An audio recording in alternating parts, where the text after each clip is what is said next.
ఏయ్, ఏంటంటున్నావు? ఈ ఇంట్లో నా గొప్ప ఏముందనా? నిన్నగాక మొన్నొచ్చిన నీకేం తెలుసు నా గురించి? ఇంట్లో అందరి గురించి నేనే కేర్ తీసుకుంటున్నాను. కంపెనీ బాధ్యతలన్నీ నేనే చూస్తాను. ఈ జాయింట్ ఫ్యామిలీని జాగ్రత్తగా చూసుకోవడం, అంత పెద్ద కంపెనీని మేనేజ్ చేయడం అంటే అంత ఈజీ అనుకుంటున్నావా? అందుకే అందరూ నన్ను గౌరవిస్తారు. మేం గౌరవించట్లేదు, బలవంతంగా మా అందరి దగ్గర గౌరవాన్ని లాక్కుంటున్నావు. హ, అయిన పల్లెటూరి మొద్దువి, నీకిలాంటి విషయాలన్నీ ఎలా తెలుస్తాయి? కంపెనీ అనే మాటని కూడా నువ్వు వినుండవు.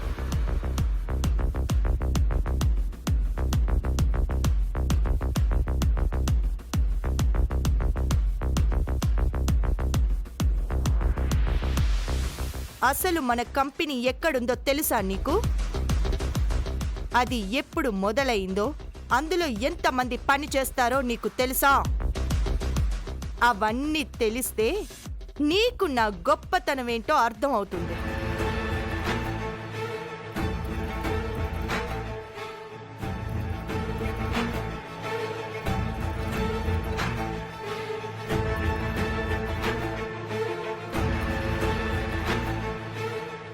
ఏంటత్తయ్య అంటున్నారు? నాకు ఏమీ తెలీదనా? నేను పల్లెటూరి మొద్దుననా?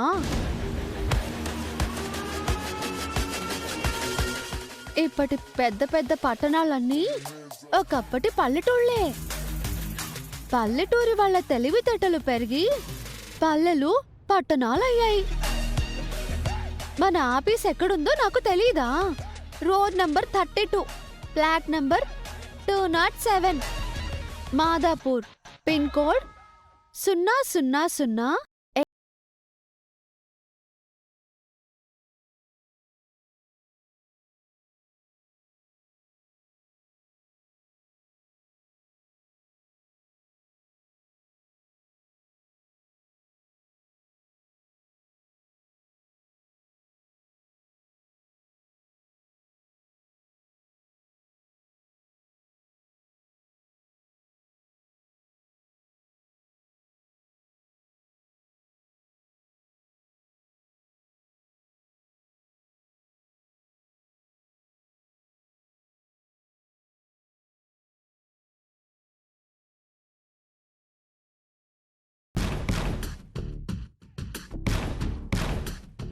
ఐదు 5,000 మంది ఉద్యోగులు పనిచేస్తున్నారు.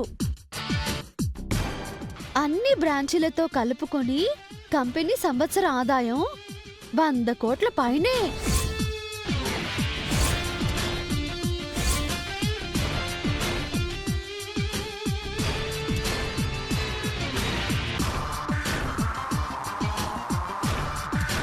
అందులో ఉద్యోగుల జీతాలే 25 కోట్లుంటుంది. కంపెనీలో నా భర్త రామ్ గారి వాటా 50%. మిగతా సగం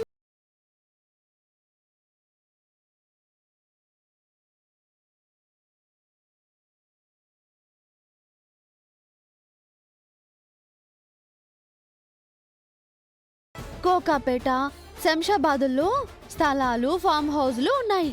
నాగార్జున సాగర్ దగ్గర 150 ఎకరాల వ్యవసాయ భూమి ఉంది. బ్యాంకు లాకర్లో కిలోల కొద్ది బంగారం ఉంది.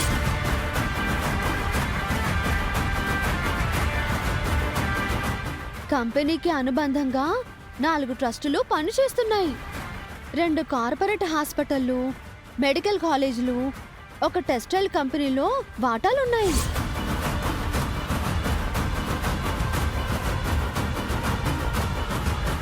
ఇవి నాకు తెలిసిన మన ఫ్యామిలీ బిజినెస్ వివరాలు. ఈ వివరాలు చాలా? ఇంకేమైనా చెప్పాలా?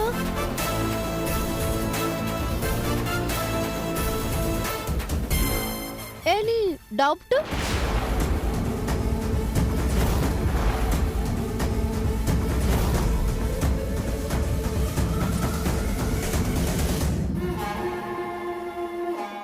ఇంత ఆస్తి కేవలం మా అత్తయ్య సుమతి గారు పెట్టిన పెట్టుబడుల వల్లే వచ్చింది.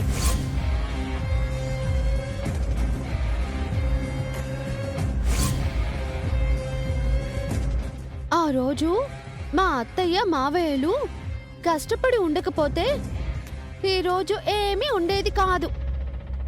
ఇందులో మీ కష్టమే ఉంది, మీ గొప్ప.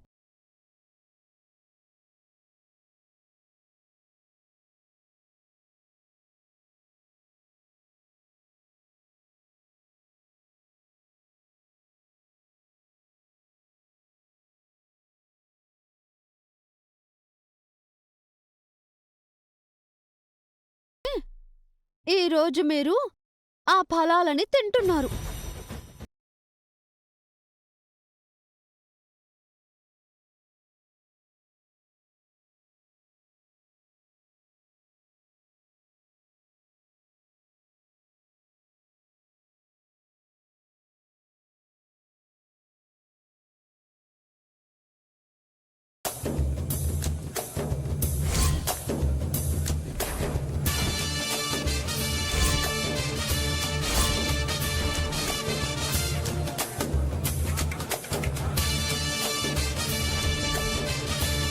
మీరు దేవుణ్ణి తలుచుకోకపోయినా పర్వాలేదు, రోజు మా అత్తమ్మ ఫోటోకు దండం పెట్టుకోండి. ఈ ఇంటి దేవత మా అత్తమ్మ.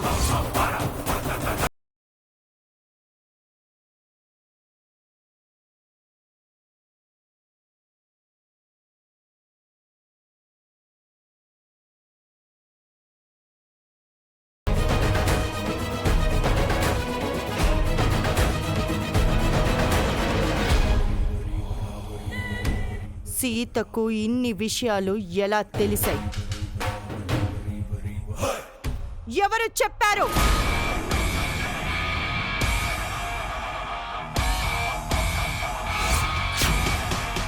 నాకు మన కంపెనీ గురించి తప్ప ఇంకేం తెలియదు వదినా. నీకు అన్ని విషయాలు తెలుసు కదా జన. సీతకు నువ్వు చెప్పావా? నేను చెప్పలేదు మహా, రేవతి చెప్పిందేమో. నువ్వే చెప్పావా? చెప్తే తప్పే ఉందొదినా. సీత అడిగితే చెప్పావా, లేక నువ్వే కావాలని చెప్పావా? ఈ ఇంటి కోడలిగా సీత ఈ విషయాలన్నీ తెలుసుకోవాల్సిన అవసరం ఉంది. ఆస్తి వివరాలు చెప్పాల్సిన అవసరం ఏముంది?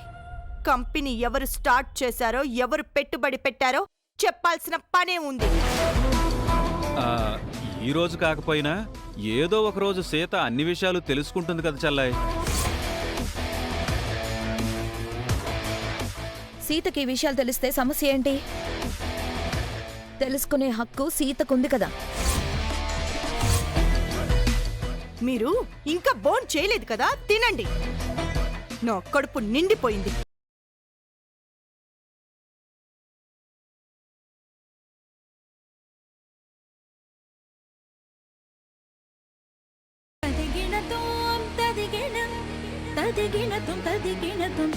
సీత, నువ్వు నిజంగా సీతవేనా?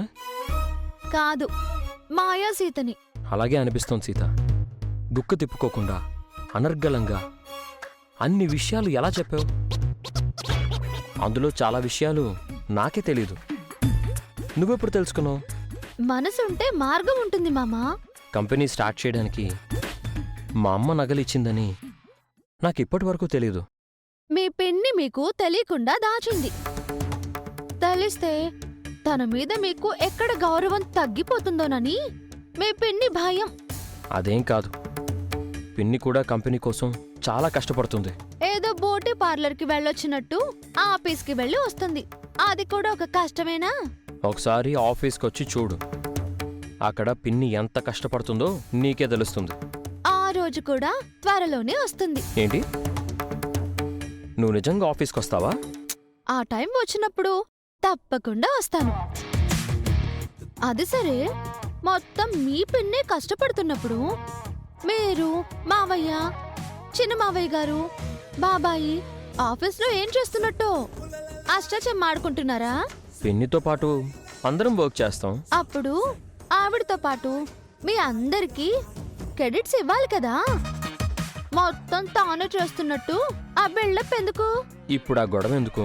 నాకు డౌట్ మామా, ఆఫీసులో మీ పిన్ని అంతా పద్ధతిగానే చేస్తుందా?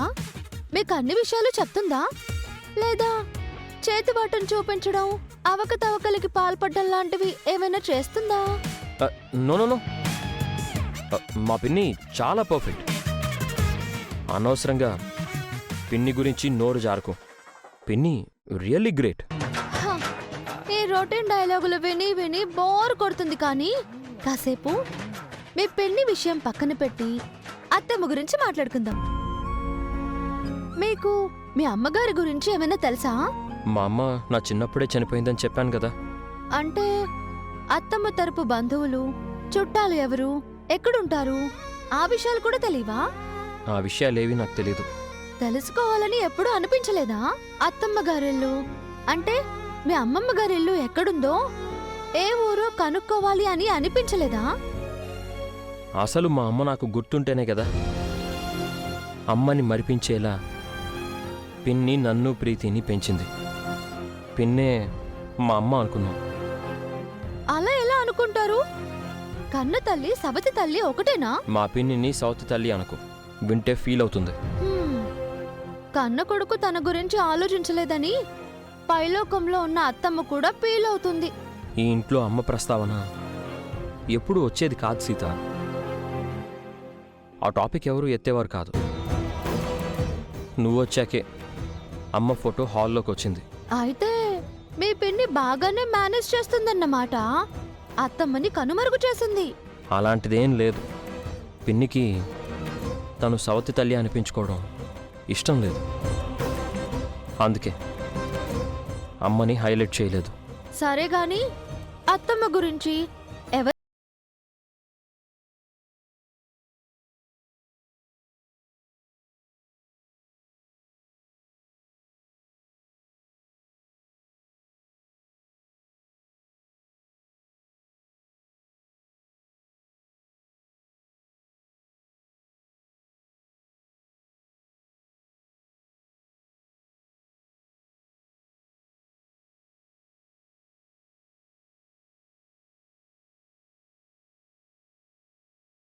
అత్తమ్మ గురించి తెలుసుకోవాలి. ప్రయత్నిస్తే అత్తమ్మ గురించి అన్ని వివరాలు తెలిసే అవకాశం ఏదో ఒకటి ఉండే ఉంటుంది.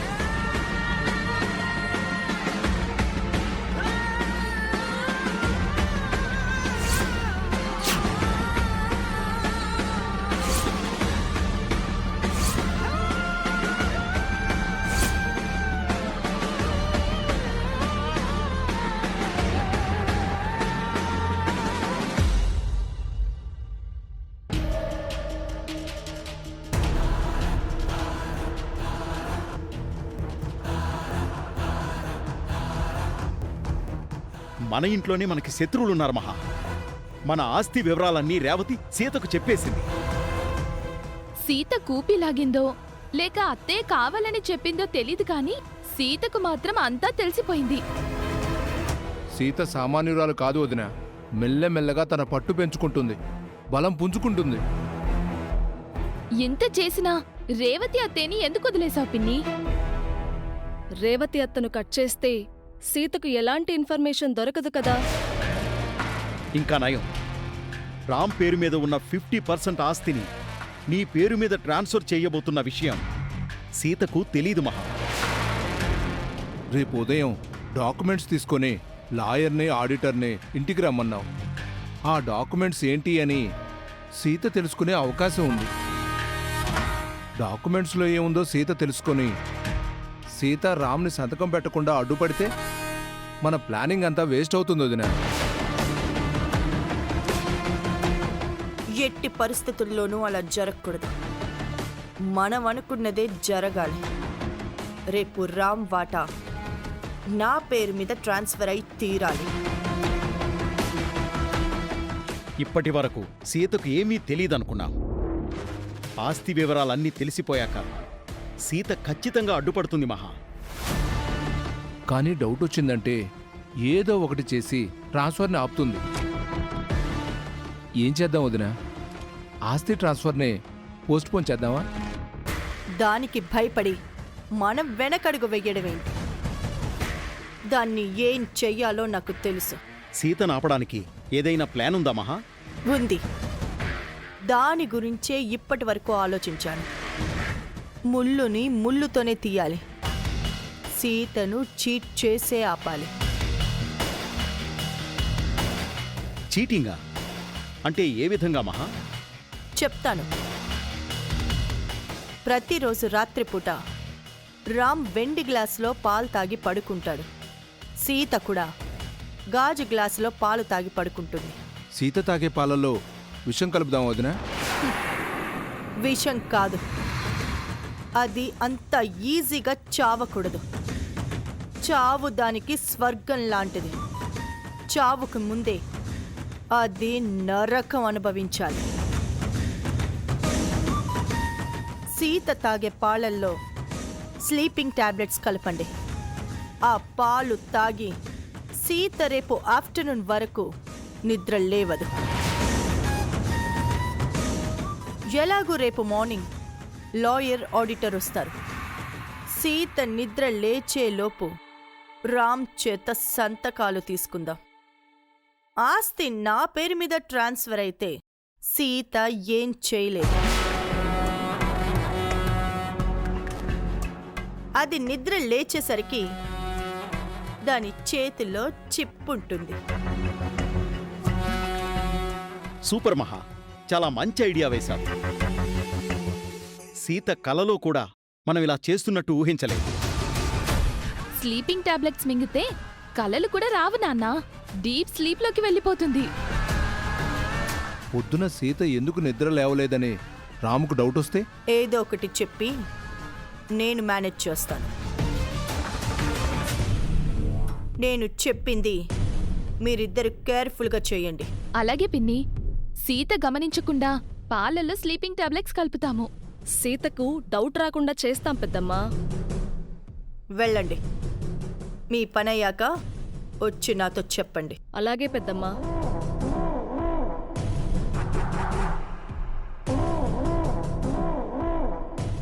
మహా, ఇందాక నువ్వేమీ తినలేదు. వచ్చి భోంచేయి. నువ్వు తినలేదని మేం కూడా తినలేదు వదినా. నాకు ఆకలిగా లేదు. మీరు తినండి. ఆస్తి నా పేరు మీద ట్రాన్స్ఫర్ అయ్యే వరకు వాటర్ కూడా తాగను. ఆ సీతను చావు దెబ్బ కొట్టాలి. దానికి అన్నీ తెలుసని అది విర్రవీగుతోంది. దాని పొగరిని, గర్వాన్ని ఆనచాలి. అప్పుడే నాకు మనశ్శాంతి. ఆ పని ఎలాగో జరుగుతుంది వదినా. రేపటి వరకు మీరు ఆకలితో ఉండడం ఎందుకు? ఆకలిగా ఉన్నప్పుడే గెలవాలి అన్న కసి పెరుగుతుంది గిరి. కడుపు నిండితే కామైపోతాం. ఈరోజది కావాలని మనల్ని అరగంట సేపు బయట నిలబెట్టింది. నా మీద పగ తీర్చుకోవాలని నాతోనే చెప్పింది. దాన్ని జీవితాంతం ఇంటి బయటే నిలబెట్టాలి. దాని కళ్ళ ముందే మధుమిత ఈ ఇంటి కోడలుగా అడుగు పెట్టాలి. వాళ్ళ కాపురాన్ని చూసి అది కుళ్ళుకొని కుమిలి కుమిలి చావాలి. అప్పుడే నాకు అసలైన మనశ్శాంతి. అంతా బావుంది మహా, కానీ ఈ మధ్య రామ్ మారిపోతున్నాడు. అవును వదినా. రామ్ సీతకి దగ్గరవుతున్నాడు. రామ్ని మళ్ళీ మన కంట్రోల్లోకి తెచ్చుకోవాలి. ఈ మహా మాటని కాదని రామ్ ఎక్కడికి పోడు.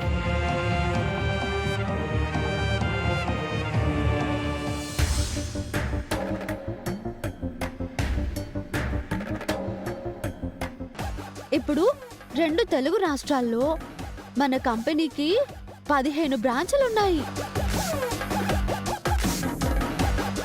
అన్ని బ్రాంచీలతో కలుపుకొని కంపెనీ సంవత్సర ఆదాయం 100 కోట్ల పైనే.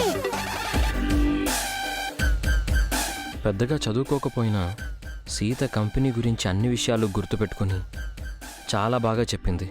నిజంగా తనను అప్రిషియేట్ చేయాలి.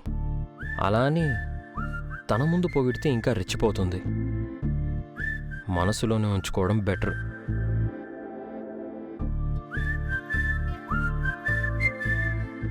మామా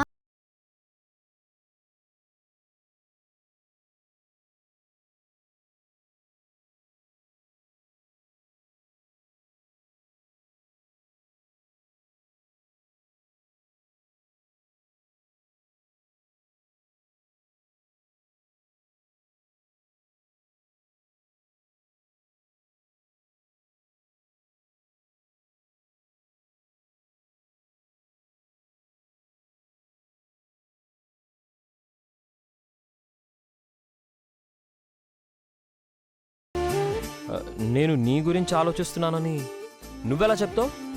కొత్తగా పెళ్ళయింది, అందమైన భార్య వచ్చింది, చీకటి పడింది, తలుపులు వేసుకునే టైం అయింది. ఈ టైంలో నా గురించి కాక ఇంకెవరి గురించి ఆలోచిస్తావమ్మా?